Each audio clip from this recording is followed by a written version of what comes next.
All right, well, good evening, everybody. This is going to be the second installment of our 3 nights. Last night, we talked about how to recognize some of the warning signs. We talked about verbal signs. We talked about behavioral signs, mood signs. We talked about a variety of different things. In fact, we were going through a lot of material really fast. Tonight, we're going to be moving on to our second one, the idea of responding. And then tomorrow we'll be doing our concentration on referring. But one of the great things about these next 2 nights, tonight and tomorrow night, is that they're a little bit slower paced and they allow for us to have a little bit more time. So I did want to just see what were some of the main takeaways, or at least some of the things you remember from last night that kind of stuck with you. Is there anything that really stuck out to you guys that you thought about afterwards, or that kind of stayed with you through the day? Or yeah, the one that some of the myths, specifically one that if you commit suicide you're going to hell, right? And again, like I said, if you have any questions about that one, I'd be more than happy to talk to you about it privately and kind of explore that with you. So. No, it's not true. No. And like I said, that's something that we can talk individually about to answer any questions. Yeah. Our role, right? Biggest part of our role is asking the question, and then that's what we're going to really focus in on tonight. Okay. Yeah. Yeah.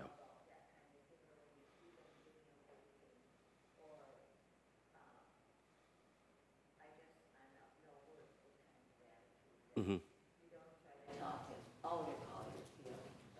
That is going to be a huge component of what we're talking about today.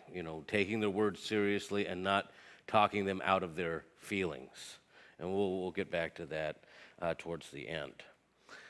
All right, really good stuff. So a couple things, again, just my little disclaimers before the first one. Like I said last night, this training, each night, it doesn't matter, isn't intended to make you a clinician of any kind. It's not intended to teach you suicide intervention. This is prevention and awareness training. You will not be certified at the end of it as a suicide interventionist or any type of mental health professional.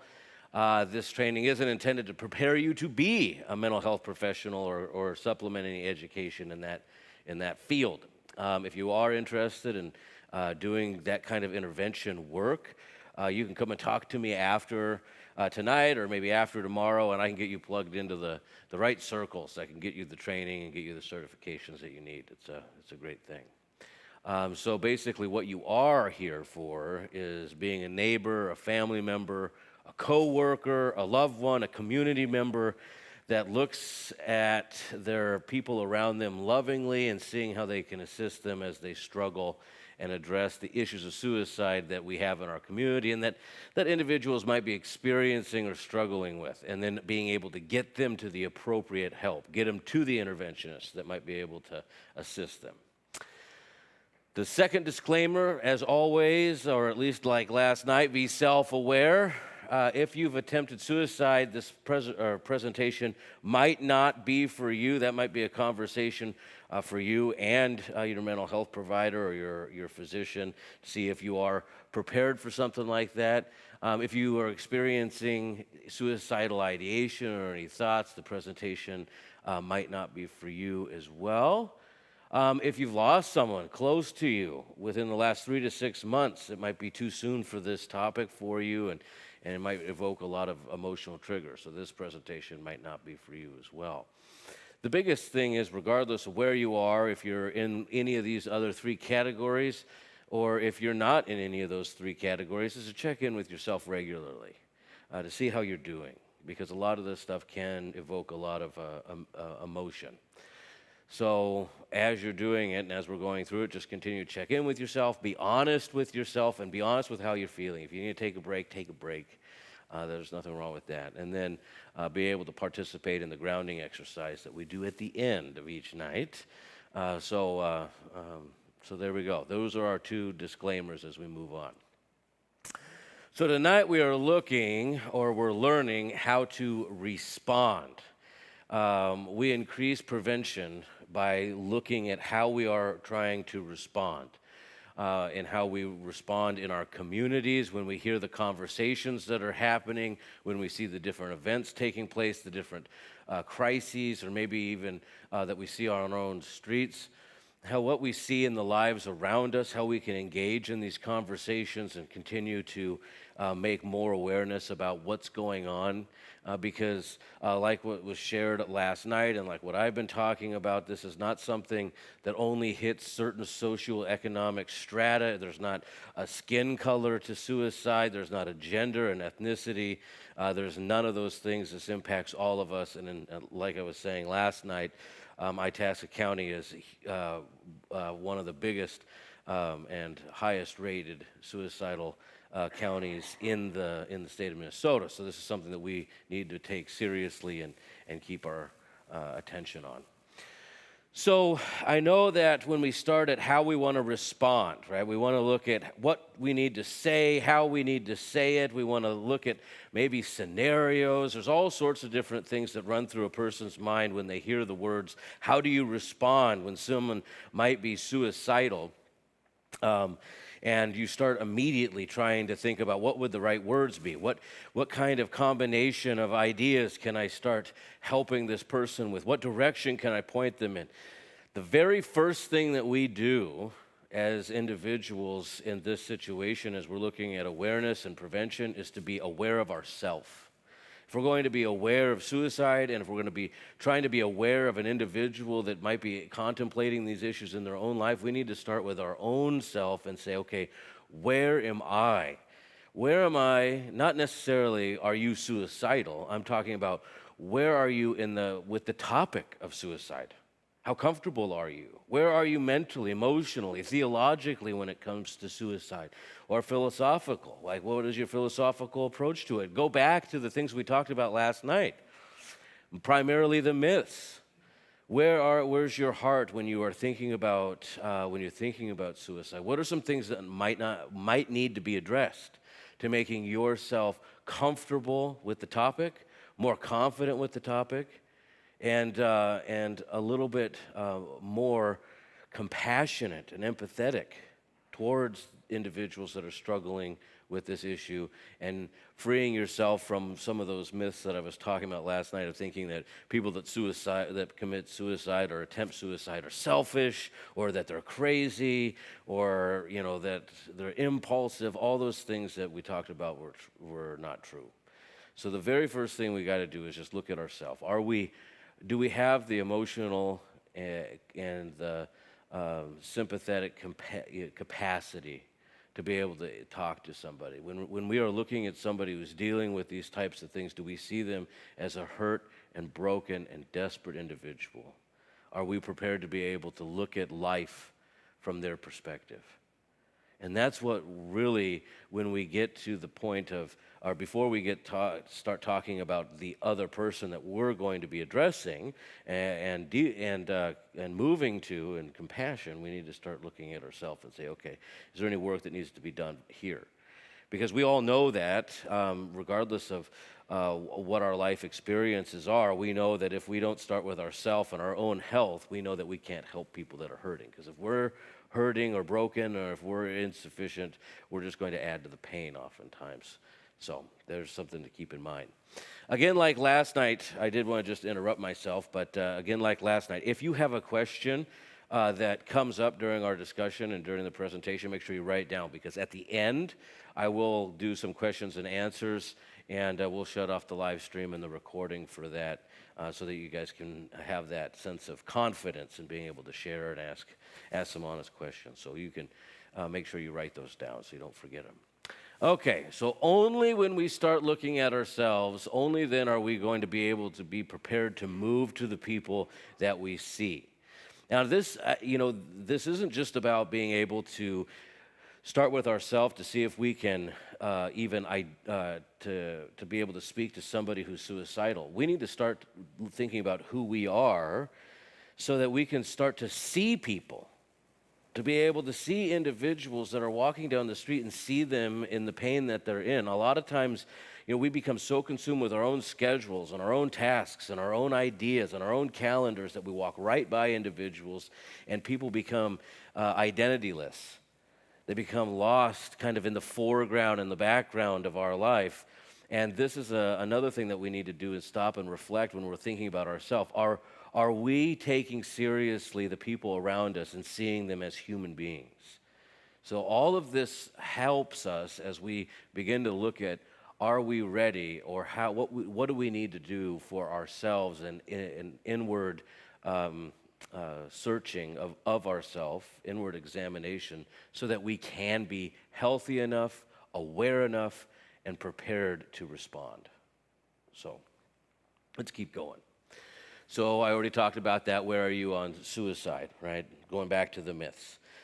Just being able to go through those things that we talked about last night and be able to answer those questions for yourself. And if you have any questions about those, like I know it was brought up about the going to hell, if you have any questions about that, like I said, you can, my door's always open for you to be able to come and talk about it. So when we're talking about responding, I want to really hammer this home. You will never increase you will never increase the suicide rate by talking about suicide.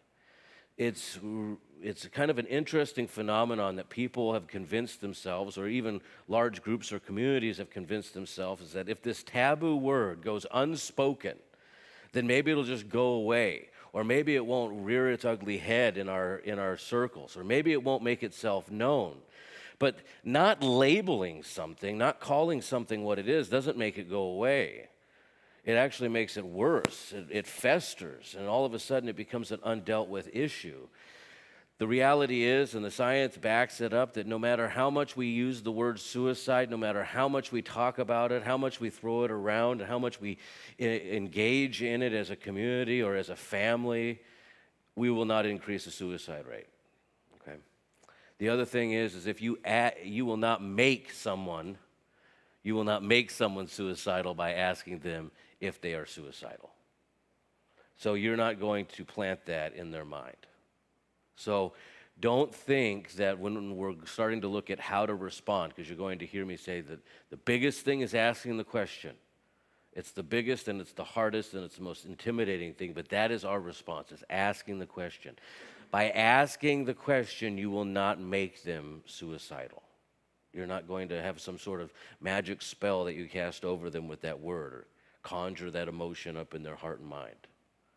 So you can take that fear and just kind of set it aside. And that's really what it is that there's so much fear, something I talked about last night, so much fear around the concept of suicide that we don't talk about it, thinking that we'll just avoid it and not deal with it. Then what actually will take away the fear is talking about it, using the word, and actually doing these kind of presentations and these kind of trainings. So this is another thing that you'll hear me say a couple times tonight. There's a reason why the word respond is the second R and not the word react. The word react is something that signifies an action that is processed in our fight or flight mechanism. The great thing about these types of trainings is it's giving us the ability not to have to panic, or not to have to think off the top of our head to be able to see what are we going to do if this situation happens. These types of trainings and this prevention and awareness gives us the ability to respond in the moment, to have a thoughtful and intentional response where we are prepared. Okay? So again, talking about intentional preparedness. It's not something that we're just going to shoot from the hip on. We're not going to just be impulsive in our responses. And the reason why this is important is because oftentimes when we're impulsive, and we'll talk about this and what not to say as well, when we're impulsive and when we're fearful, we're thinking about ourselves. So things like, please don't tell me you're thinking about committing suicide, comes out of our mouth because we're thinking about ourselves. I just couldn't handle it if you were thinking about taking your own life. And you see, and we'll talk about why those types of comments will really be detrimental in responses, because they're not responses, they're reactions. So there's an intentional verbiage usage there. Okay, so think about your circles. Tonight is going to be, at least the first part of the night is going to be a lot of inward introspection, right? Think about your circles. Where are some things that in your circle of friends, in your circle of acquaintances, where you might be able to start talking about suicide prevention and awareness, where you can start having open conversations and dialogue? Another one is other ways to help in this effort for creating not just an individual response, but a community-wide response. Next week, a week from yesterday, Kevin Hines is going to be doing a presentation at the Rife Center. This is an individual that went to the Golden Gate Bridge one afternoon and hurled himself off of it, and was one of the few that survived it. And he's going to be giving his testimonial to his process that led him to taking suicidal actions with the fatal emotional pain that he was enduring at that time. So a very powerful thing. And again, what it is being able to hear people's stories, to be able to see the power that's behind them, the realness that's there, and to have an open dialogue about it. One of the greatest things that he says that I always like to come back to, especially not just with suicidal ideation or suicidal action, but it's all mental health issues. He was interviewed one time, and the anchor or whoever asked him the question, how did you become so brave in being able to speak out and tell your story? And he said, I'm not brave, I'm just honest, and I wish the whole world could be more honest. Once the world and the communities around us are honest about mental illness and honest about suicide, then we can start being a healthier community. It's interesting when you start thinking about it in that way, and I just love that. It's not about necessarily being bold and brave in that respect, but being honest. Okay, another way is to be able to not just look at your friends or some of your inner circles, be able to talk honestly about this with your spouse and your children. It's interesting about how we as families really do shy away from the topic of death, no matter what it is. As a pastor, I can't tell you how many times I've been at a nursing home, bedside, or funeral home where families haven't talked about their loved ones passing away, and they have no plans for anything. So if we're not even going to talk about our own deaths as they come from disease or just long age, you can imagine how many families that are out there that don't talk about suicide. This is something that is really important, being able to talk about it, create a safe environment in our homes where people feel that they can have these types of conversations. Get trainings in your workplace. Everybody that is either watching online or being able to attend here, you have areas that you frequent, whether it's places you volunteer or places that you work, places that you engage in, being able to try to get more and more interventions, more and more trainings into the lives and the hands of those that go to those same places. Okay. Another one is being able to establish a suicide response plan. This is something that we have here, and I'm going to teach the leadership here. I've only been here for a few months, so I haven't gotten to that point. We had a leadership workshop plan, but it keeps getting moved a little bit. But everybody will be equipped with this suicide response plan, and I'll be getting into that in the next few slides. Being able to actually think about and intentionally go through, what do I do when somebody says this? What steps do I make? And then when they say this, what do I do? See, this is just a practical way of being able to be prepared, and an intentional way to be prepared when these types of things happen. So open your eyes, your hearts, and your hands. Again, that's something that we started really talking about, being able to do that contemplation about ourselves, where we are, and where are ways that we can be more compassionate. Now, before we start getting into some of the response topics, how we can gauge our response for the individual that's in front of us, I want to reassure you with something. You're going to potentially ask the question in somebody's life. Are you thinking about hurting yourself? Are you thinking about killing yourself? Are you thinking about committing suicide? More times than not, they're going to say no. So just, you can kind of let your anxiety go just a little bit. Asking the question doesn't mean an automatic yes. So more times than not, the answer is going to be no, and it's most likely going to be an emphatic no. But there are going to be, and potentially could be, a time or several times where you are put in someone's life where you'll ask this question, and it might be a certain degree of yes. And we'll be looking at what kind of responses we can make with the different kinds of yeses that we get. Okay, this next video shows us how easy it is for individuals to fall into this mindset of being a burden, of not belonging in the communities they are. And it shows us just how easy it is for people to disappear. One of the greatest, it is the greatest response for suicide prevention and awareness. It is community, it's love, it's compassion, it's being noticed. And this is one of the easiest things that we could do as a community, is simply come together and recognize each other and continue to support and bear each other's burdens in a variety of different ways.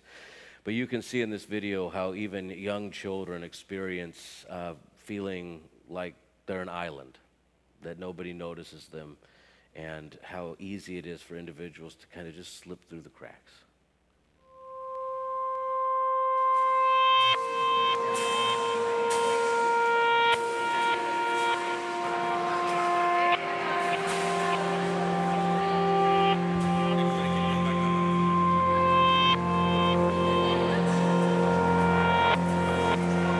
Ever feel invisible or alone?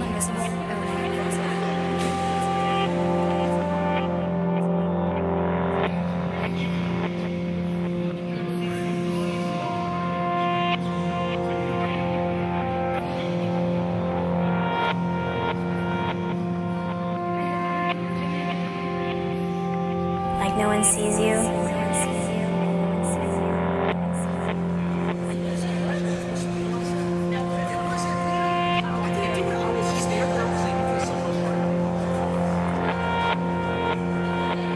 Like no one hears you? Like no one hears you? Like no one hears you? Like no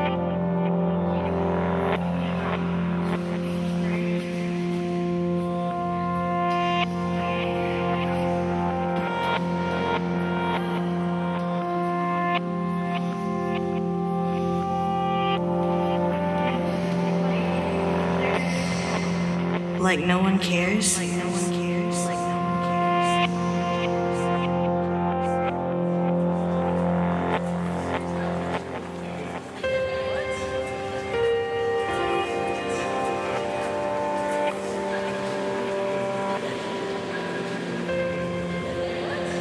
Ever wonder if anyone would notice if you cease to exist?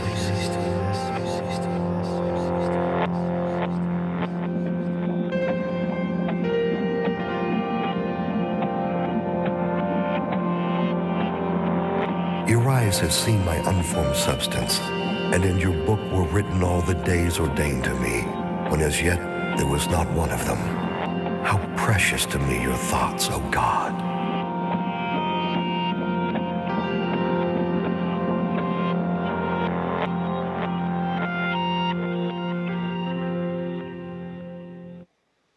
You know, that the chilling question at the end there, you know, have you ever thought that no one would notice if you cease to exist? And I think that the way that video then turns it around, and you see that child and that heart beating on that ultrasound really brings home the message that all these individuals that are out there that are struggling with these types of thoughts, they're a child to somebody. You know, they're a family member. They're a human being. They're a person. They're not just a number and a statistic.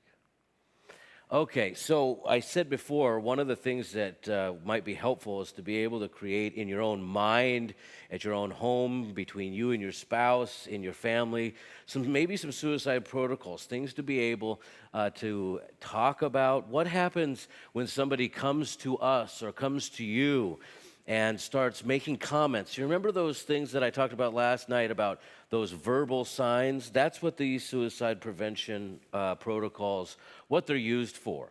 So you start thinking about different scenarios. So for instance, someone starts having empathetic thoughts. You're talking to a friend, a family member, a coworker, just somebody at Walmart, who knows. And they start saying, you know, I could really understand why somebody would take their own life.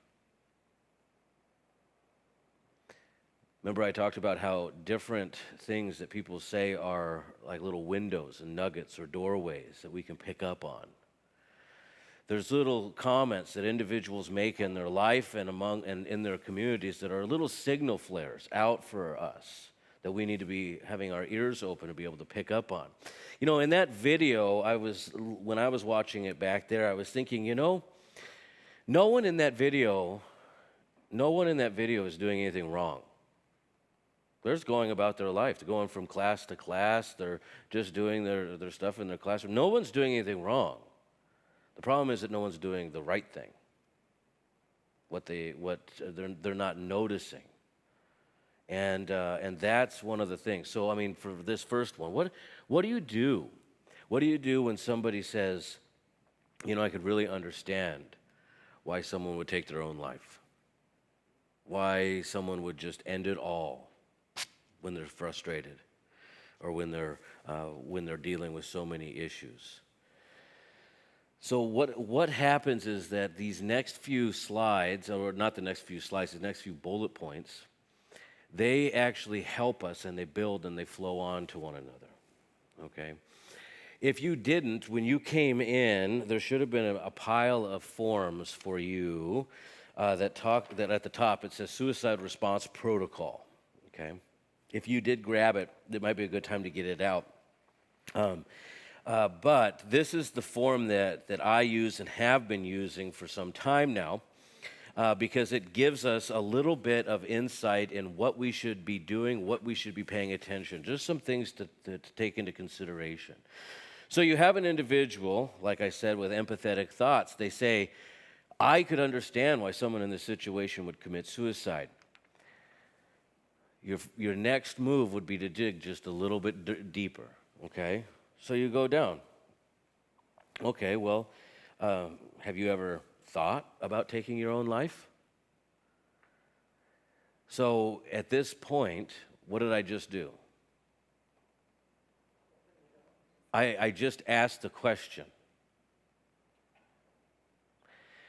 So regardless of where we are on the suicidal protocols, asking the question is the first thing that we do.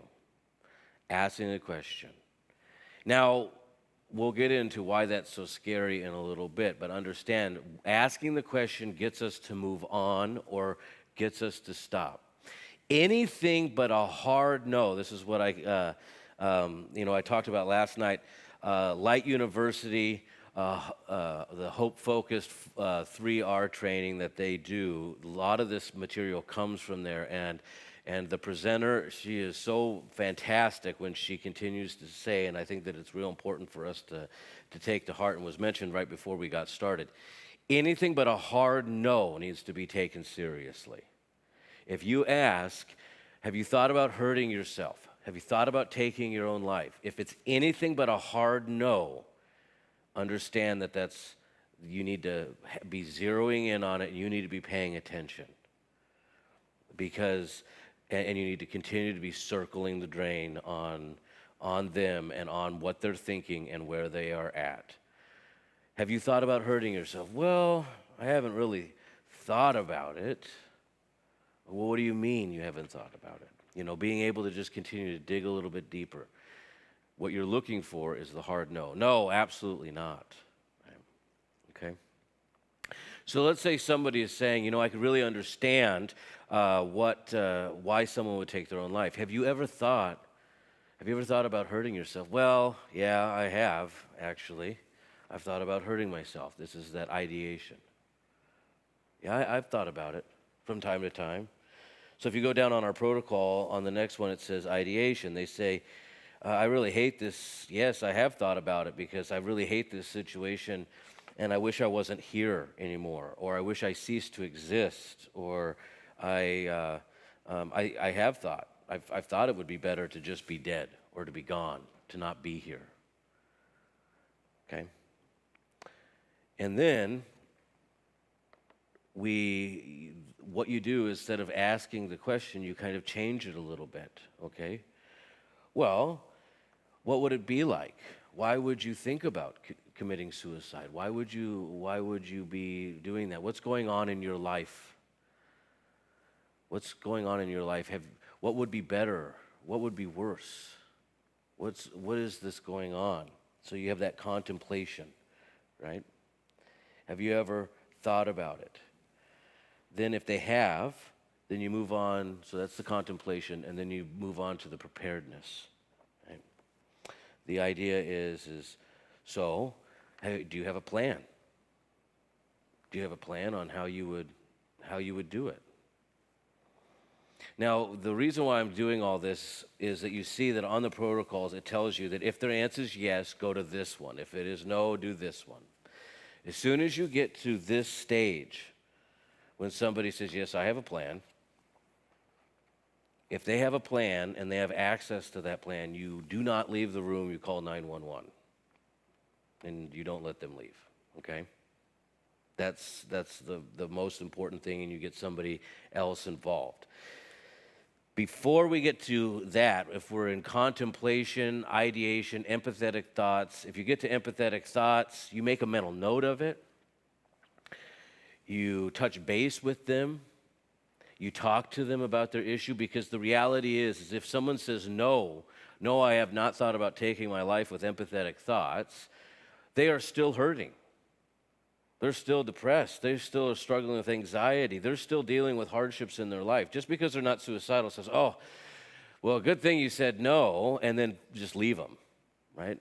If they have started thinking about the fact that, yeah, I could understand why someone would commit suicide, that is a signal for you that they are in hard times and they need support. So you don't leave them there, right? You make a mental note of it, you talk to them, you sit with them, you continue to go back to them, check in with them. For ideation, you make a mental note of it. I have been thinking about it. You make a mental note of it. You call a close family member, have them come pick the person up. You give them the 800 number that we talked about last night. You give them a list of individuals that you know that they could go talk to. You help try to support them in that movement and trying to refer them out. That's going to be something that we hit on tomorrow too. And the same thing for contemplation. Get others involved. Get others involved and get them involved as fast as you can, not to overwhelm the person, but to be able to get them into the access and the care that they need. But the most important thing, like I said, for all of this is to take every single thing that they're saying 100% with 100% seriousness, because when it comes to suicide, words matter. And yes, there's a lot of people out there that just throw their words around and throw them away, but that doesn't mean that we don't take what they say seriously. So, again, just to go back, empathetic thoughts, right? You're taking a note of it. No, I would never do that. Okay, that's fine. But you're still going to be there in their life and help them and support them and help them guide through whatever struggles they're doing. Ideation. Okay, now you're starting to do what we'll be talking about tomorrow with the referral process. Being able to talk to them and speak to them as you wait for a loved one to show up, or you're waiting for the counselor to come, or you're waiting for another person to come and assist you. Contemplation is another one, right? You're getting other people involved. You're getting out your phone, like I told you last night. Getting out your phone, someone's saying, yeah, I've thought about it. And I haven't really come up with a plan yet, but yeah, I've thought about ending my life. You get out your phone, you hit that suicide prevention number, and you hand them the phone, okay? And then when we get to preparation, this is the time where it's imminent, right? Someone tells you, yes, I've thought about killing myself. This is how I would do it. This is how I'm going to do it. That's the 911 call. And the next one, action. This is another one where you say, have you ever thought about killing yourself? And they say, last night, I stood at the edge of the cliff. I almost did it, but I just couldn't. That's another 911 call. And you stay with the person until the paramedics show up. Okay? So I know that this is kind of borderlining intervention stuff, but the thing is you need to be aware of when it's not just appropriate to refer, but when you as an individual in a person's life need to be there, stay with them, and call 911. The only time that you would not stay with the person is if they threatened to harm you as well. Right? So you keep yourself safe, and you call 911 and you get them help. Right? So these are some really important things, and they're serious things. And this is why having conversations with you and your family members, and this is one of the things that we're going to do for homework tonight. I'm going to have you guys go home tonight, and I'm going to have you think about, what would I say? What would I say if someone said, I could really understand why someone would kill themselves in this situation? Or, yes, I've been thinking about what it would be like if I died, if I didn't have to deal with all these issues anymore. Or thinking, yeah, the world would be so much better off if I wasn't here. My family would be so much better off if I was just gone. Or if someone says, yes, I have the pills, I know what to do with them. Tonight I have to do a couple things first, but when I get home I'm going to do this. What are you going to do when these situations arise so that you're not caught flat-footed in your ability to respond? And that the idea is so that you're not having to react in the moment, but you're able to respond, and you're able to do it intentionally and with compassion. Okay, so how will you respond? Again, going back to the most important thing, asking the question. Just asking the question. Now the thing is why is this so hard? When you're sitting with somebody and you're thinking, okay, I've started looking, I went to that prepared and awareness workshop, and that first night we talked about the warning signs. This person has been going through just a whole lot of things in the last 6 to 9 months, and they've started acting a lot differently. They're starting to sleep a whole lot more. They've lost a lot of weight, and they're not really interested in having conversations. And they're saying some funny things, like they just don't want to be around anymore. And you're thinking, okay, I know what I should do. I need to ask the question. Why is it so hard? What do you think? What would stop you from asking the question? The first one is you don't know what they're going to say. And what if they say yes? Right? That's one of the biggest things. I think no matter who you are, and it really doesn't matter if this is the first time you've been to a suicide prepared and awareness program and you are brand new to this whole idea and you're starting to, scare yourself with the prospect of someone asking or telling you they're going to commit suicide, or if you're a seasoned clinician, it doesn't matter. The answer yes terrifies you. Maybe some seasoned clinicians that deal with this on a regular basis are not. They've gotten to the point where they don't panic, but it is still very uncomfortable for them. They don't like to hear the answer yes. None of us like to hear the answer yes, and so immediately we have this fear built up in us that what What if they say yes and I don't know what to do? What if they say yes to the next couple questions? The other thing that is often pointed out about why we don't answer the questions is because we live in a Western society and culture where your business is your business and my business is my business. So the question, are you going to commit suicide, is pretty darn invasive, right? And sometimes we get scared away thinking, oh, they're going to yell at me and say it's none of my business, and they're probably right, but it is your business.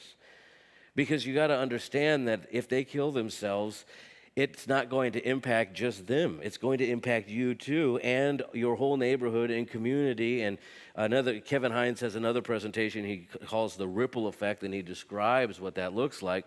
Most people describe it a wake of devastation. You know, I had a friend's son, he committed suicide about 2 weeks ago.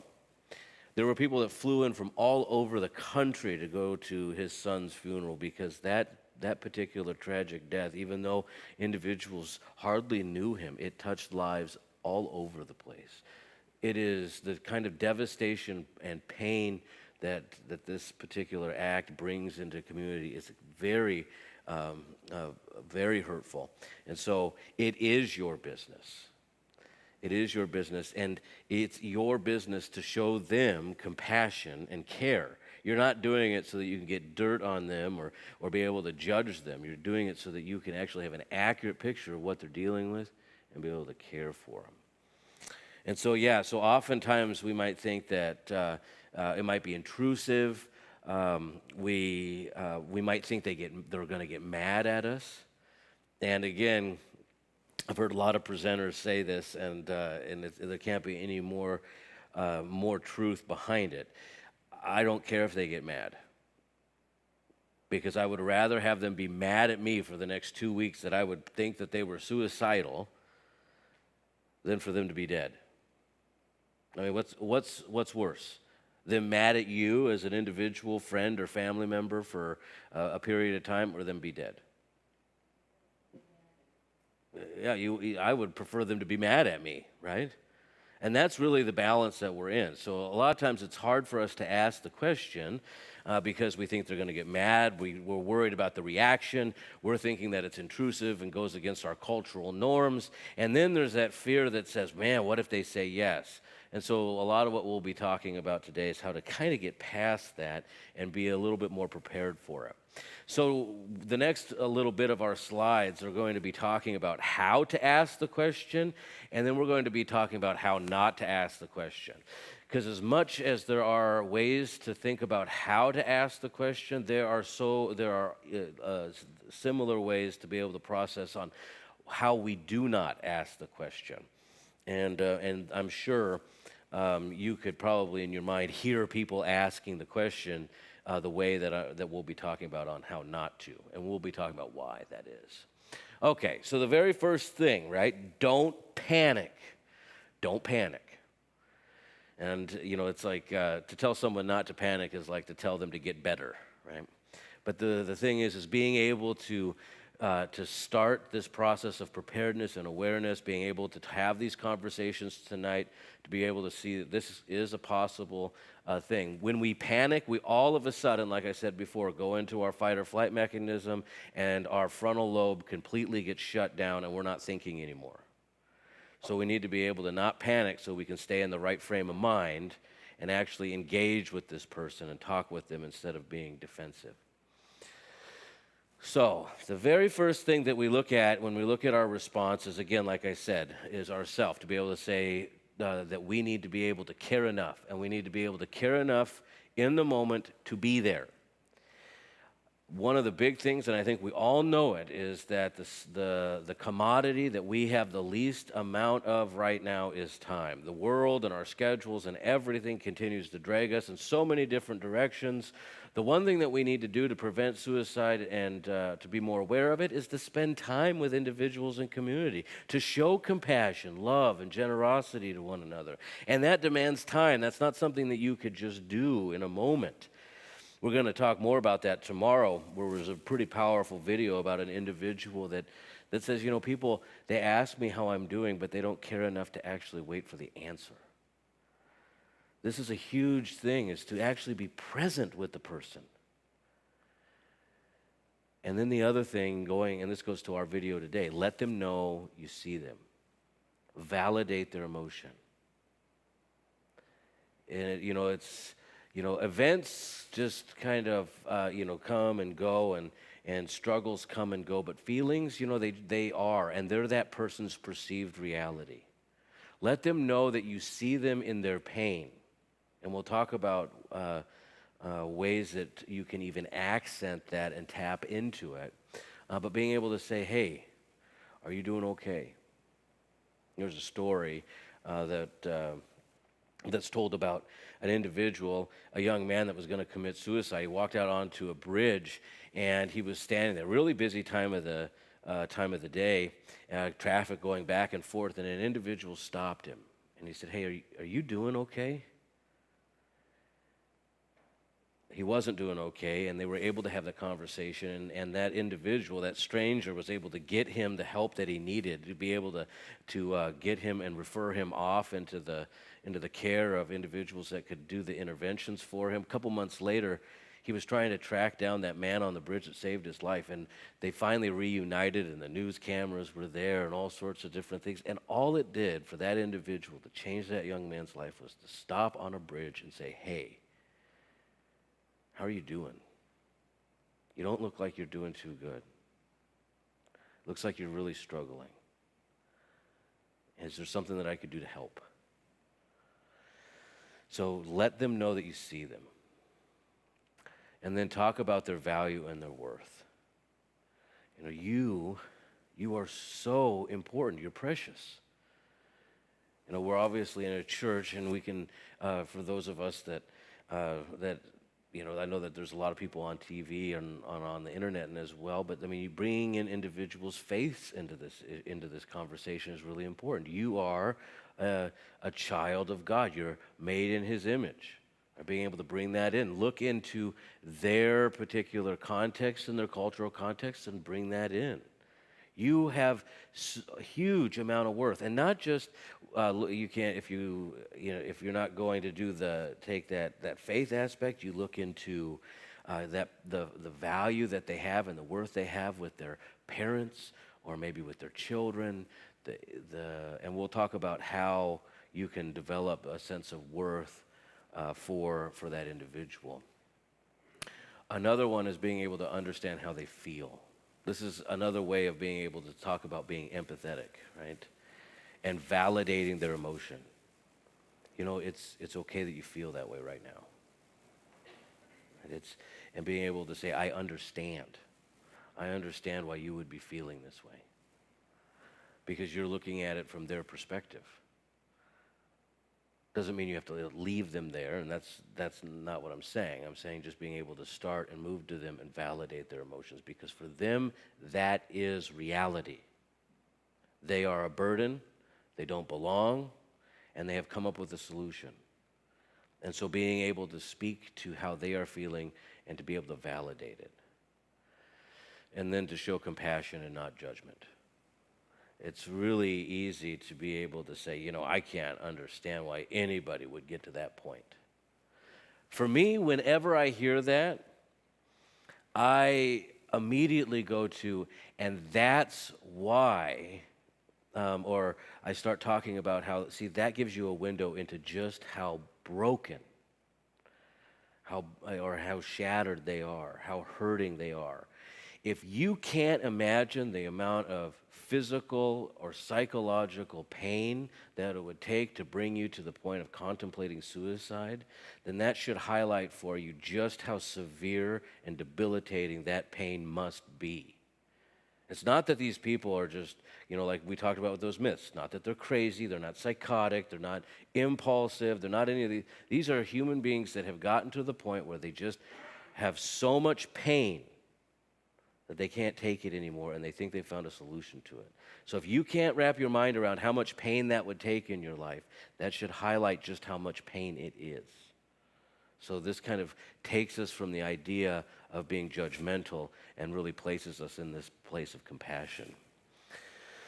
again, pointing to the meaning of life. There's a great book out there, and if those of you that like to read, and if this topic is something that is moving to you, the Viktor Frankl's book. He was a survivor of the concentration camps in World War II, and what he describes as the meaning of life and the meaning of suffering through all of his experiences in World War II and in the concentration camps. And he describes for us in a very vivid, powerful way what the meaning of life is. That even in the midst of the concentration camps and the gas chambers and all of the different things with what was going on around him, he and a few other individuals that he came in contact with were able to hold on to the meaning of life. And so he describes one of the quotes that I like. There's so many quotes in this book that you can't just pick one or two of them out, but this is a good one. When the impossibility of replacing an individual is realized, it allows the responsibility which a man has for his existence and continuance to appear in all its magnitude. So when you start to be able, when you go back, I want to go back to this point, to the meaning of life. When you're in the midst of someone in an emotional crisis, and they are starting to reveal to you that they have contemplated suicide, being able to talk to them about how they are irreplaceable and how they have purpose and how they have meaning, that is what gives rise, what Victor would say, to the magnitude of his existence and of his meaning. All of a sudden now you're being able to bring about an identity for this person and a purpose for his life. So for Victor, what he would say is the responsibility for our future is one of the main driving forces for us to find purpose. So as we're respecting individuals and responding to them as they contemplate suicide, we're looking into their future and getting them to look beyond the present situations that they're facing and to be able to grab onto some of those future realities and bring them into the present for them. One of the things that he points to is the meaning of life is found in our work, being able to find purpose. This is really what that means. You know, whether your work is tending your garden or your work is doing things around the house, things that give you purpose and drive in your life, or maybe it's your career, maybe it's things that you do for your family members, like the services that you provide, being able to contribute to the community through social services and community activism and things like that. Your work, it gives you purpose and meaning. So being able to draw individuals back to the attention to their work, what they do, because what they do gives them meaning. The other one is what they love. Love is a huge driving force for being able to find purpose and meaning in life. What do they love? And the other thing when you're referring and when you're responding to individuals is be able to talk about who loves them. And I say what loves them too because, and I've used this time to time as well as I know as other interventionists have used in the past, is being able to point to animals, pets, right? Cats and dogs, farm animals, things like that. Who would care, would take care of these animals if you were gone? Would they be able to love your cat as much as you love your cat? Would they be able to do that? Would you want them to be able to? Do you think that, and so being able to find purpose in that love. And then, but like I said, pointing to family members, friends, children, grandchildren, what would this do to them? Could you imagine? They love you so much, and you love them so much. So finding purpose in that. And also for the future. Last night we watched a video of an individual that said that she was so thankful that she didn't jump off that bridge that day, because if she had, she would not have met her husband and she would not have ever held her son. and what great gifts that she has been given in those two individuals. So pointing to future relationships, future loves that individuals have, like I said, with children or grandchildren and things like that, is a real powerful thing. The other thing is demonstrating courage. You know, it's one of the things that's funny, I don't know that people say, is the title of my dissertation. My dissertation was the refining aspect of suffering in the life of a marriage, you know, and then equating marriage and suffering and that kind of thing.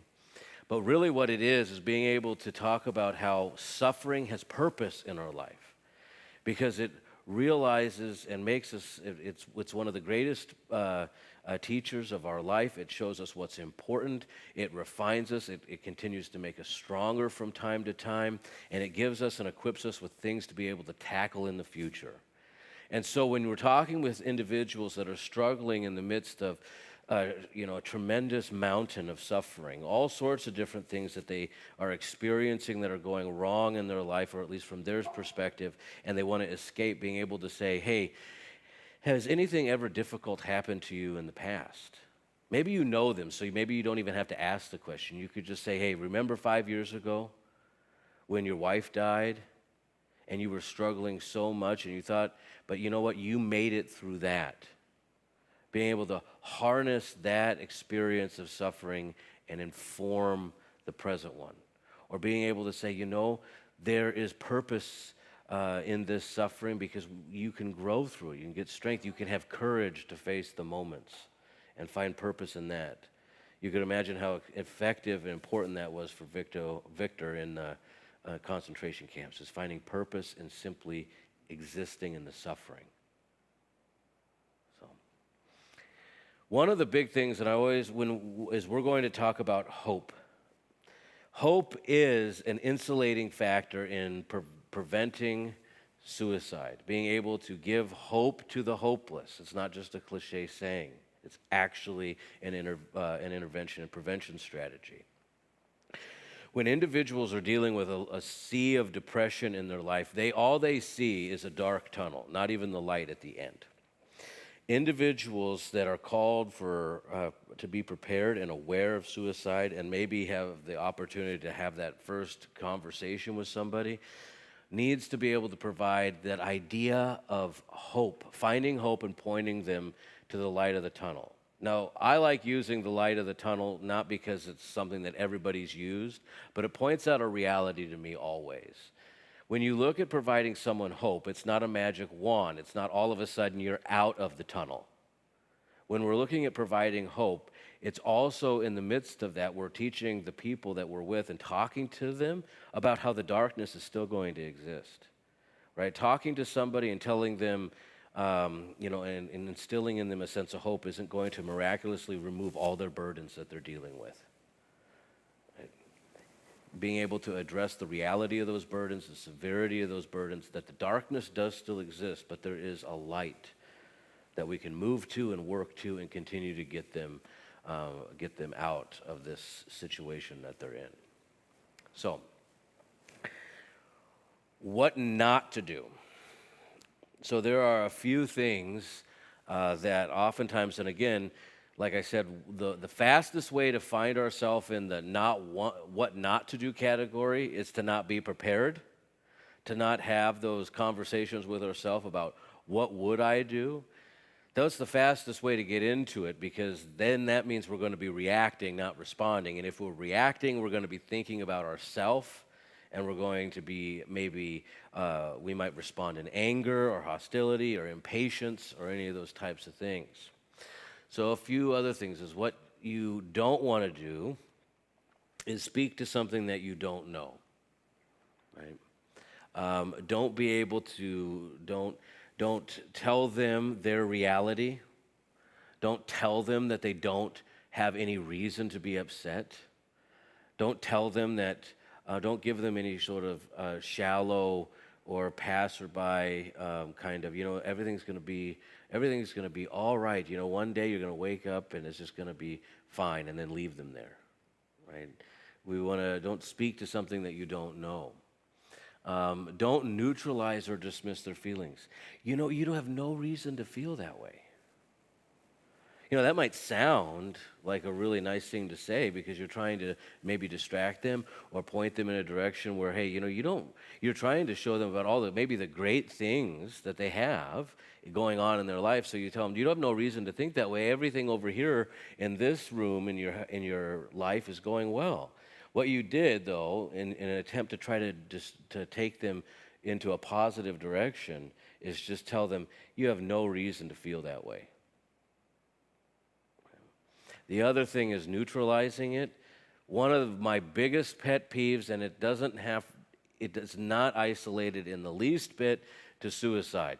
And I hear it all the time at funerals, and I know that you guys, you'll probably think about it now, is when individuals come up to people who are hurting and they say, I know how you're feeling. No, you don't. You don't. Well, you could say, well, yes, I do, because I lost my husband last year. Yes, but you weren't married to that man. You didn't have the same marriage and life experiences with that man. You do not know how that person is feeling. And so you could say, well, in front of someone who's suicidal, I lost my job, so I know what it's like to lose a job, so I know what that person's feeling like. No, you don't. Right? So that's the whole idea of neutralizing or dismissing it. Don't tell individuals, I know exactly how you're feeling, because you don't know how they're feeling. Don't avoid the issue. Right? Remember what we talked about. The biggest thing that we do in our response to individual clues and warning signs, our biggest response is asking the question. Don't convince yourself not to ask the question. Don't avoid the issue.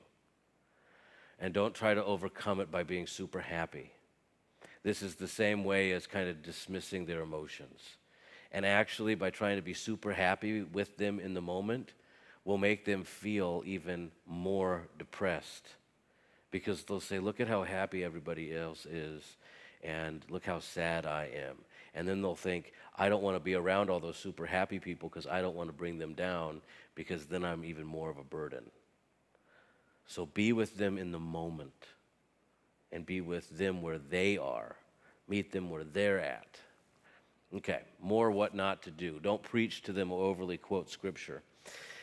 One of the things that I think we like to do, or at least when I'm talking about talking about evangelical Christians, is we like to look at Scripture and the Bible as if it's magic pills, and if we just apply enough of them, people will feel better about their life. The Bible verses are not just a magic pill. And the other thing is if you're preaching and quoting Scripture to them, what are you not doing? Listening. If you're responding, you cannot respond if you are talking. Because if you're talking, you will have no idea what you need to respond to. And you're not present with them. When you're preaching and quoting Scriptures, again, maybe what you're doing is your knee-jerk reaction and your responses. You're just trying to fill air because maybe you're feeling uncomfortable. You're not making it about them. You need to be with them. And don't argue with them. This is another thing. Don't try to argue with them and argue their, trying to argue with why they shouldn't be doing or contemplating that. And it's, again, it's not helpful. That's not a time for arguing or anger. But it's sometimes what we do to be able to shelter ourselves from panic. Okay. Simply be present with them in their pain and let them know they're loved. And be able to start in your mind, when you're being present and you're being calm and you're listening, you're checking off boxes on that little protocol that you have. What are they actually saying? Where do I need to be? What do I need to be doing right now? Who do I need to be calling? What do I need to be doing? And that's it. What does this person need? And that's the greatest thing when we're talking about our response is, again, it starts with us. We need to figure out where we are with suicide. We need to figure out where we are with the myths, where we are with our own preparedness, where we are with our own awareness, and then be able to build that up so that when it comes to a time where we are needing to respond, we actually have the capacity to respond.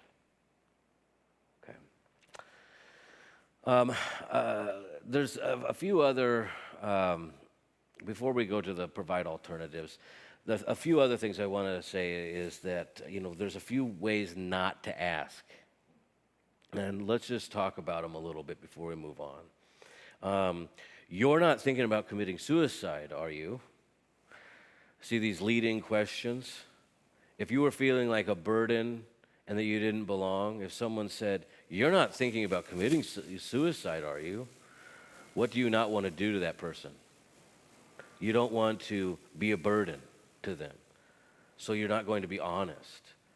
That person's leading you into leading you. That person who asks the question like that is trying to create the no answer because they're afraid of the yes answer. The other thing is being insultful. Right? You're not so stupid as you would hurt yourself, are you? You wouldn't go do a dumb thing, would you? It sounds like, it sounds like something that you might just throw around. And, I can tell you from personal experience, stupid things come out of my mouth all the time, right? But the thing is trying to be as proactive as you can so that in those moments, those types of things don't fall out, right? Are you thinking about committing suicide? Are you thinking about hurting yourself? And even before that, are you doing okay? So, provide alternative thoughts for them. So here's the thing. Let's say you get to a point where this is the part where they have told you, yes, I've thought about it. You've called a loved one, a family member, their pastor. You've called somebody to come and sit with them to get them into whatever the next stage of care they need. You're waiting for, whatever. You called 211 and the crisis team called the police. You're waiting for the police to show up. Whatever the situation is, you're not going to just sit there in silence.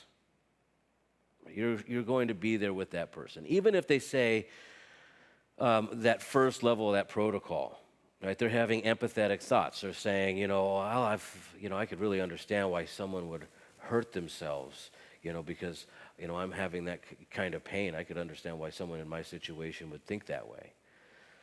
Providing alternatives to their thoughts, because in their mind, there is only one solution. It's black and white for them. The solution is that they are going to take their own life, and that's the solution for all their issues because they're a burden and they don't belong. And so this is their reality, and they can't see anything beyond that. What you are is the doorway outside for them. You can provide alternative realities for their future. You can show them how and talk to them about how death is not the only option, how that is not the only possibility for their future. Being able to provide, and there's a couple different things I've done in this time, Sometimes I do what I call the dream or the magic question. I'll say, okay, so if you woke up tomorrow, and all this pain was gone, what would be the first thing that you would notice? What are some of the things that would stick out in your mind as telling you that all this pain is gone? That's kind of a magic question. It's kind of out there a little bit. Sometimes it's best to just provide really concrete alternative realities and thoughts for them. What are you looking forward to next week? What's your favorite type of coffee? What do you think it would be like to get a cup of coffee next week? And we could talk about the steps that we've made. Or if someone says, the financial burdens that I am experiencing are just too great. I just can't bear it anymore. Well, what do you think about what would happen if we went to a financial advisor and we figured out a way to maybe lower your truck payment and maybe we could work on calling the bank. The financial advisor could do that, and we could start looking at different options for you. Death is not the only option. So what you are in that time is being able to provide alternative thoughts for them and getting them away. So by getting to the root of their issues, the only way that you can do this, right? The only way that you could give them an alternative to killing themselves because of their financial burdens, because they've missed their mortgage payment, is to know that they missed their mortgage payment and to know that that's what's bothering them. So in order to be able to provide alternatives, you need to be able to get to the root of their issue that they're facing so you can uncover alternatives for them. This also demands time, right? Empathy, compassion, listening, all those different things. You're not just going to start hurling solutions at them, but really try to drill down on finding what are some of their problems. Maybe it's a relationship problem. Maybe they've had a series of bad relationships and they think they're unlovable. You know, pointing back to a relationship in their life where they did experience love and that it was healthy and it was great. And then talking about how, there's potential for this. You loved once, we can love again, those types of things. And being able to say, especially if the circumstances around them are completely out of their control, being able to provide them alternatives alternatives to the reality that they're unlovable, that they're a burden, that they don't belong. You're speaking to those types of things, giving them alternatives to those mindsets. Okay, so again, some more training and some more ideas. PECI,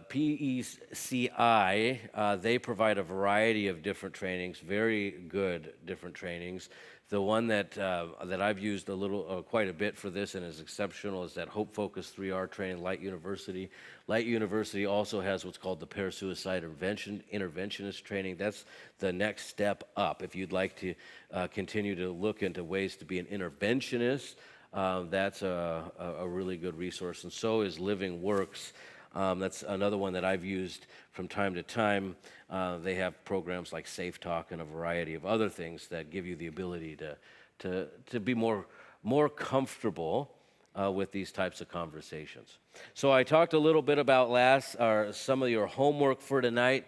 Come up with some examples for yourself of what you would say to someone who you knew was contemplating suicide. So start, with individuals in your life. Have a little bit of a role play session. What would you say? What would you do? What's helpful? What are some words that you want to make sure you want to try to avoid? Okay, and then if you haven't already, pick up that suicide prevention protocol sheet, so that you can at least look and see at how I do it and what I've done in the past for individuals, so that you kind of get an idea. It might help you with answering that first question, okay? All right. Are you guys ready to rest a little bit? Let's get our red balloon out again. I don't know if you guys, for those that weren't here last night, what it is it's an exercise. My wife, Sarah, criticized me on my red balloon exercise last night. She said that when the red balloon went away into the distance, she started to panic because she was like a little kid at the fair. She wanted her balloon to come back down with her. So we're not going to do that one. We're going to do a different one tonight. We're still red balloon, but we're going to do something different. So why don't we just sit with our feet flat on the ground, and let's close our eyes. And what we're going to do first is focus in on our breathing. So you want to start thinking about your breath, how deep your breath is, and focusing in on breathing in and breathing out.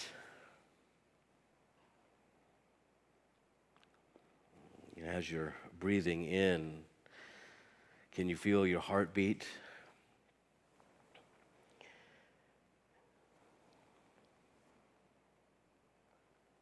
Now I'd like to focus just on your legs. Are they tense or are they relaxed? Can you feel how you're sinking into your seat, the weight that you're putting down?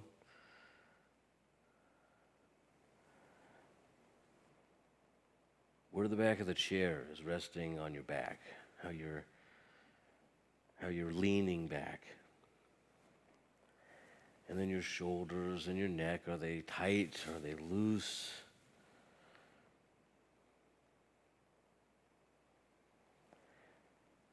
And then think about your mouth. What tastes do you have? Maybe a little bit left from dinner, or maybe a mint that you had during the presentation, but what tastes do you have? What smells do you have right now? Where you're at in the space that you're at. Let's take a minute just to reflect on where we are physically in the room.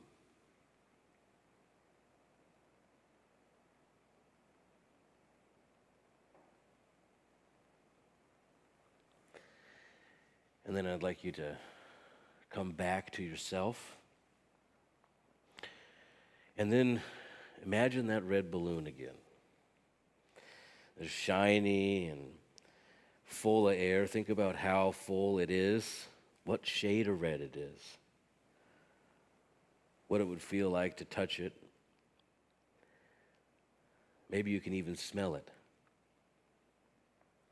But think about that balloon just being a couple inches, let's say 6, out in front of your chest, just floating there.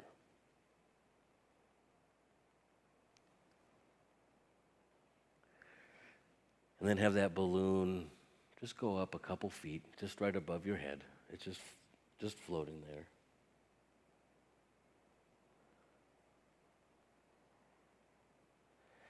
And then imagine that balloon coming to the front, up by the screen.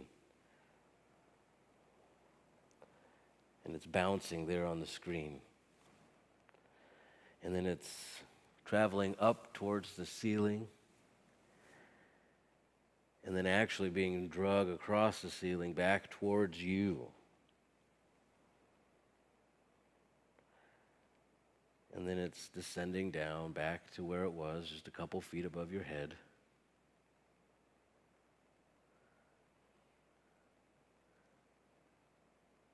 And then it's back to where it started. Just a few inches in front of your chest, right where you could just reach out and touch it.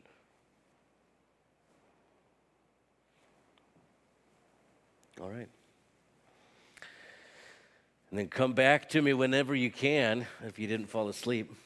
All right, so again, like I did last night, one of the easiest, fastest thing to do and always have as your backup plan is being able to have this number in your phone, 1-800-273-TALK or 1-800-273-8255. At the very least, and it's not least at all in any stretch of the imagination or measure, is that when you're confronted with somebody that might be suicidal or contemplating suicide, you can take out your cell phone, right? We always have those on us, hit the button, and hand it to them, right? There's always individuals waiting on the other line of that phone, prepared and trained to be able to talk to the person that you care about that's in front of you. You could also call 211. That's our local crisis center. So, okay. That's it for tonight, and ends our discussion on what response looks like and how we can make good responses, starting out by looking at ourselves and then looking at the person that's there in front of us. And then being able to assess the situation and then move to them in compassion and care. So with that, we'll stop the recordings, stop the live streaming, and you guys can ask any question that you want. Are we off there, Tom?